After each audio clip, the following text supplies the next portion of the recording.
Hello everyone, welcome back to my channel. मैं हूं आपकी फ्रेंड तरुलता और आज हम आपके लिए लेकर आए हैं हेयर स्पा कैसे करें और किन किन बालों में करें। हेयर स्पा को लेकर बहुत सारे डाउट्स हैं, तो मैं आज आपके सारे डाउट्स क्लियर करने वाली हूं। तो सबसे पहले ये जानते हैं कि हेयर स्पा कब हमें और क्यों करवाना चाहिए। अगर हमारे पास हेयर फॉल की प्रॉब्लम है, हेयर फॉल जो कि एक बहुत कॉमन प्रॉब्लम है, सब में ये प्रॉब्लम लगभग होती है, तो जिनके बाल बहुत ज्यादा गिर रहे हैं तो वो हेयर स्पा के लिए जा सकते हैं। सेकेंड प्रॉब्लम है रफनेस और ड्राई। अगर हमारे बाल में बेजान हो चुके हैं, प्रोटीन चला ही गया है और ड्राई है, तो ऐसे में आप हेयर स्पा का ट्रीटमेंट करवा सकते हैं, जो कि बहुत ज्यादा बेनिफिट रहेगा। सेकेंड है स्कैल्प ड्राई और इचिंग। अगर स्कैल्प आपकी ड्राई है और इचिंग जैसी प्रॉब्लम है तो आपके बाल गिर भी सकते हैं, ये एक रीजन हो सकता है आपके बाल गिरने का, तो आप बेशक हेयर स्पा का ट्रीटमेंट लीजिए। फोर्थ है केमिकल ट्रीटेड हेयर। अगर आपने अपने बालों में केमिकल प्रोसेस करवाया है, केमिकल प्रोसेस का मतलब आपने रिबॉन्डिंग करवाया है या स्ट्रेटनिंग जैसे केमिकल प्रोसेस आपने अपने बालों में करवाया है, तो आपको बाल में हेयर स्पा लेने का बहुत ज्यादा एक मेन रीजन बन सकता है कि आपको हेयर स्पा लेना ही चाहिए, अदरवाइज आपके बाल डैमेज हो सकते हैं। और उसके बाद है हेयर ग्रोथ। अगर आपकी हेयर ग्रोथ रुकी हुई है, आपके बाल नहीं बढ़ रहे हैं, आपको ऐसा लग रहा है, तो आप हेयर स्पा का ट्रीटमेंट लीजिए, बहुत ही कारगर रहेगा ये आपके लिए। उसके बाद सिक्स्थ है हमारा डैंड्रफ प्रॉब्लम। अगर आपके बाल में डैंड्रफ जैसी प्रॉब्लम है तो प्लीज आप हेयर स्पा लीजिए और हेयर स्पा का ट्रीटमेंट करवाइए, आपको बहुत ज्यादा फायदा मिलेगा। उसके बाद मेन टॉपिक आता है कि हेयर स्पा को हम कैसे समझे कि कौन सा हमारे लिए हेयर स्पा हमारे बालों के लिए कौन सा। अगर आप सैलून में जा रहे हैं तो बेशक वहाँ पे आपको ये सिर्फ अपनी प्रॉब्लम बताने का रहेगा, बाकी ये सब तो जो भी आपका जो ट्रीट करेगा उनकी प्रॉब्लम है कि आपके बालों में हेयर स्पा वो कैसे करते हैं और किस बेस पे करते हैं। अगर आप हेयर स्पा के बहुत सारे ब्रांड अवेलेबल हैं, जैसे कि लॉरेल हो गया, मैट्रिक्स हो गया, और इसमें बहुत सारे ब्रांड हैं, बहुत आप मार्केट में जाएंगे तो आपको मिलेगा। एक किट है हर्बल ट्री का, बहुत ही अच्छा है, मैंने इसको यूज किया है और मुझे बहुत अच्छा इसका रिजल्ट आया है, तो मैं आपके साथ शेयर करने वाली हूँ। आज जो मैं क्लाइंट पे करने वाली हूँ उनका बाल बहुत ज्यादा डैमेज है, तो उनपे हम करके दिखाएंगे।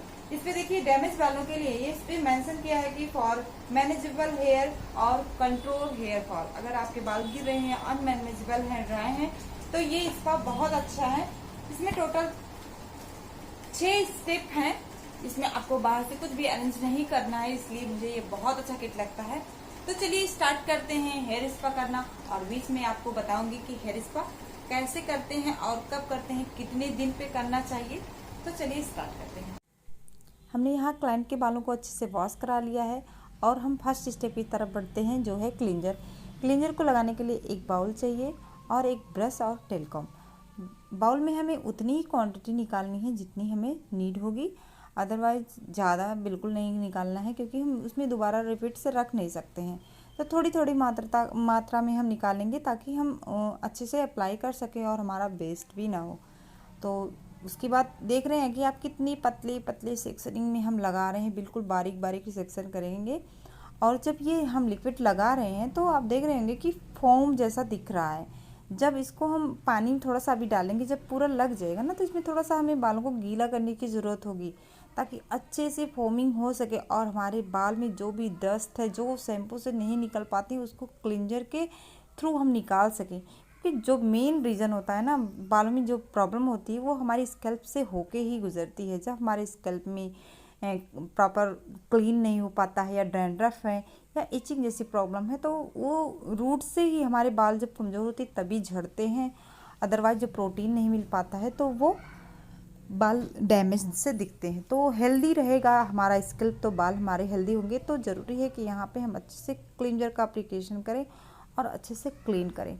उसके बाद हमें टेलकॉम लेना है ना, जो टेलकॉम है उसका यूज मैं बताऊंगी कि उसका यूज़ क्या है।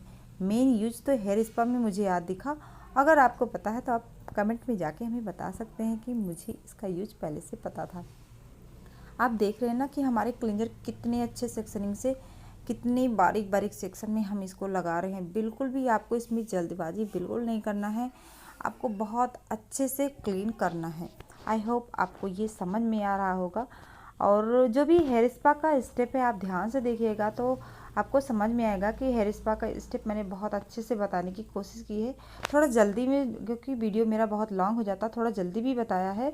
अगर आपको ना समझ में आया हो तो आप बताइएगा, मैं हेयर स्पा का अलग से वीडियो पे एक वीडियो बनाऊंगी और आपको बताऊंगी कि हेयर स्पा में कौन कौन से स्टेप होते हैं और कैसे कैसे किए जाते हैं।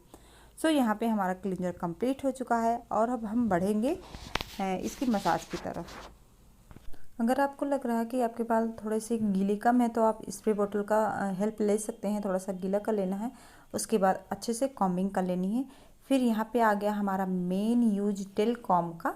जी हाँ, इस तरह से हम टेल कॉम के लास्ट वाले सिरे को लेंगे और उससे स्क्रैचिंग करेंगे। स्क्रैचिंग का मेन रीज़न ये है कि जो भी हमारे क्लींजर से डेड स्किन हमारे रिमूव हुए हैं वो अच्छे से और अच्छे से रिमूव हो सके।